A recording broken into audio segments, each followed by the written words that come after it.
नमस्कार दोस्तों, ए to Z bye Manish में आपका एक बार फिर से बहुत बहुत स्वागत है।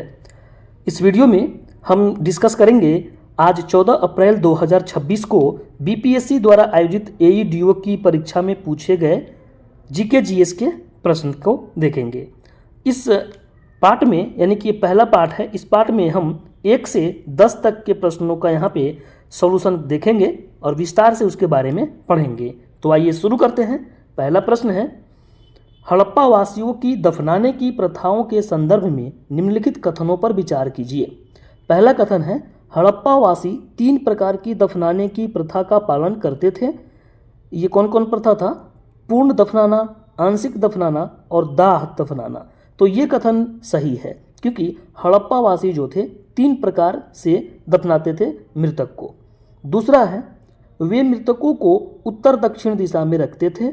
अक्सर उनके साथ मिट्टी के बर्तन और औजार जैसे कब्र के सामने सामान भी रखे जाते थे। तो ये भी कथन सही है, क्योंकि मृतकों को वे लोग उत्तर दक्षिण दिशा में रखते थे और उनके साथ में मिट्टी के बर्तन या फिर औजार वो कब्र में भी रख देते थे। तीसरा कथन है, लोथल जैसे हड़प्पा स्थलों पर संयुक्त दफनाने की स्थल पाए गए हैं। तो ये भी कथन सही है, क्योंकि लोथल से संयुक्त दफनाने के स्थल पाए गए हैं। तो इस तरीके से इसमें तीनों ये कथन सही है, क्योंकि पूछा गया है कौन से कथन सही है, तो ऑप्शन बी इसका राइट आंसर हो जाएगा। अगला प्रश्न है 2 नंबर, किसान नेता सहजानंद सरस्वती का संबंध किससे नहीं था?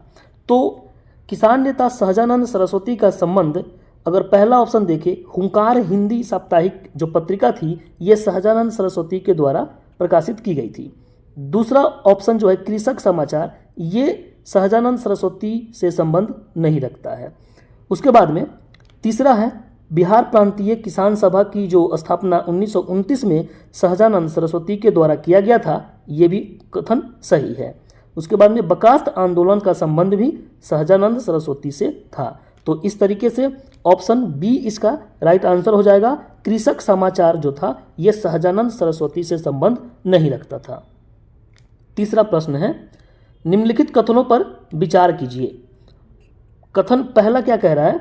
जमींदारी एसोसिएशन, जिसे लैंड होल्डर सोसाइटी के नाम से भी जाना जाता है, उसकी स्थापना 1838 में औपनिवेशिक भारत में जमींदारों के हितों की रक्षा के लिए की गई थी। तो ये कथन सही है।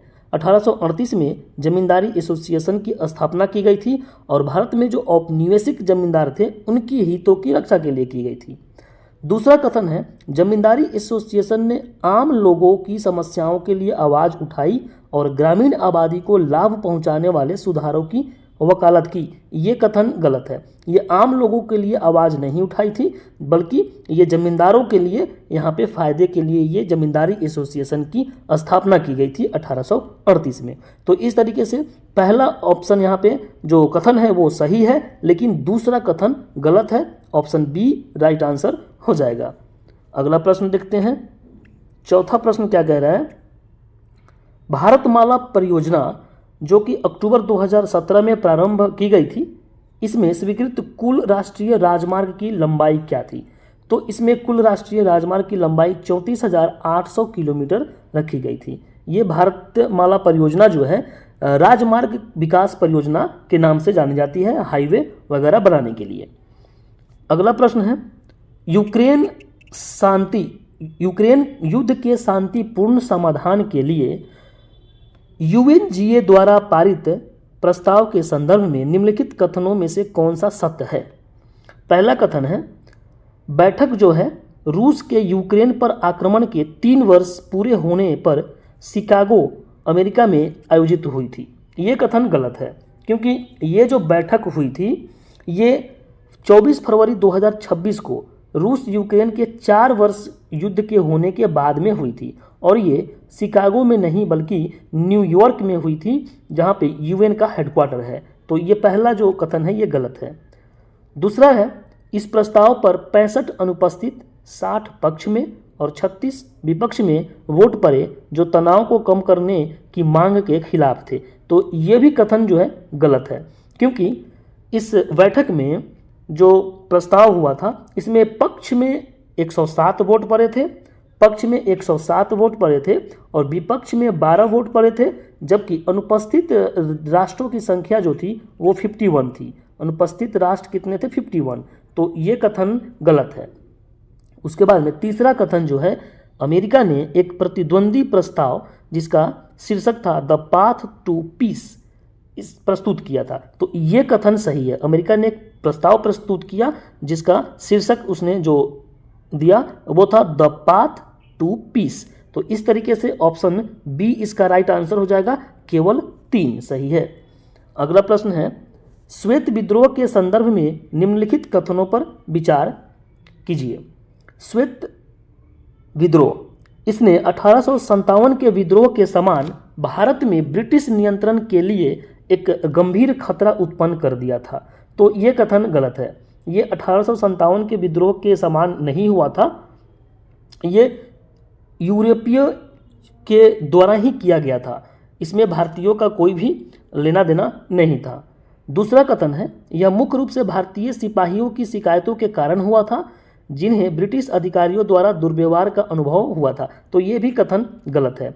इसमें भारतीयों का कोई लेना देना नहीं था, इसमें इंग्लिश जो सिपाही थे उन्हीं के द्वारा ये श्वेत विद्रोह किया गया था, जो कि हुआ था कब? 1859 से 61 के बीच में ये विद्रोह हुआ था। तो इस तरीके से ऑप्शन डी इसका राइट आंसर हो जाएगा। ना तो ऑप्शन 1 सही है और ना ही यहाँ पे कथन 2। अगला प्रश्न देखते हैं 7 नंबर। 7 नंबर में क्या कह रहा है, एक कण को संदर्भ फ्रेम S1 से देखने पर स्थिर पाया जाता है और उसी कण को संदर्भ फ्रेम S2 से देखने पर वह नियत वेग से गति करता हुआ पाया जाता है। निम्नलिखित में से कौन सा कथन सही है? पहला ऑप्शन है S2 जड़त्वीय फ्रेम है लेकिन S1 अजड़त्वीय फ्रेम है। इस तरीके से ये ऑप्शन दिए गए हैं। तो यहाँ पे आपको मैं बता दूं, ये दोनों जो है S1 और S2 दोनों जड़त्वीय फ्रेम के उदाहरण हैं। ऑप्शन बी इसका राइट आंसर हो जाएगा। S1 जो है वो इनर्शिया ऑफ रेस्ट का उदाहरण है, यानी कि मतलब कि रेस्ट यानी कि विराम जड़त्वीय का उदाहरण है, जड़त्व का उदाहरण है, जबकि S2 जो फ्रेम है वो इनर्शिया ऑफ मोशन का उदाहरण है। तो इस तरीके से ऑप्शन बी इसका राइट आंसर हो जाएगा। अगला प्रश्न देखते हैं, भारत का राष्ट्रपति बनने के लिए, उपराष्ट्रपति बनने के लिए न्यूनतम आयु कितनी होनी चाहिए? तो ये न्यूनतम आयु होनी चाहिए 35 वर्ष। यहाँ ऑप्शन बी राइट आंसर हो जाएगा। 35 वर्ष होनी चाहिए और ये कितने आर्टिकल में दिया गया है? तो आर्टिकल 66 में ये बताया गया है। ऑप्शन बी राइट आंसर हो जाएगा। अगला प्रश्न है, निम्नलिखित में से कौन ऋग्वेद के मंडल 9 की विशेषता है? तो ऋग्वेद के मंडल 9 में कुल 114 सूक्त है। कितने सूक्त हैं? 114, 114। और इसमें बताया गया है कि सोम के बारे में बताया गया है। सोम पवमान को समर्पित स्रोत जो हैं वे पवित्र शुद्धिकरण प्रक्रिया पर केंद्रित है। तो इसका ऑप्शन ए राइट आंसर हो जाएगा। सोम को समर्पित उसमें मंत्र वगैरह दिए गए हैं। अगला प्रश्न है, एरिथ्रोमाइसिन के बारे में निम्नलिखित में से कौन सा कथन गलत है?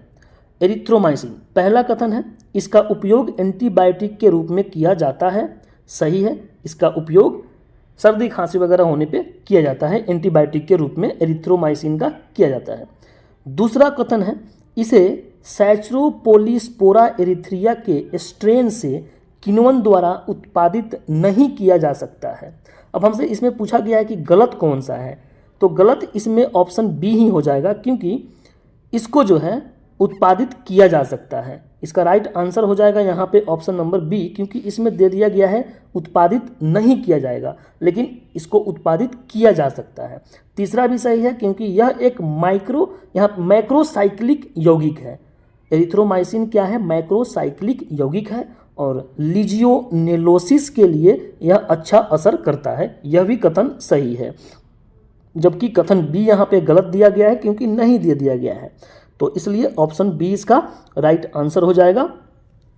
तो इस वीडियो में हमने 1 से 10 तक के प्रश्नों को यहाँ पे हल किया है। मिलते हैं अगली वीडियो में आगे के प्रश्नों को लेकर के। तब तक के लिए नमस्कार।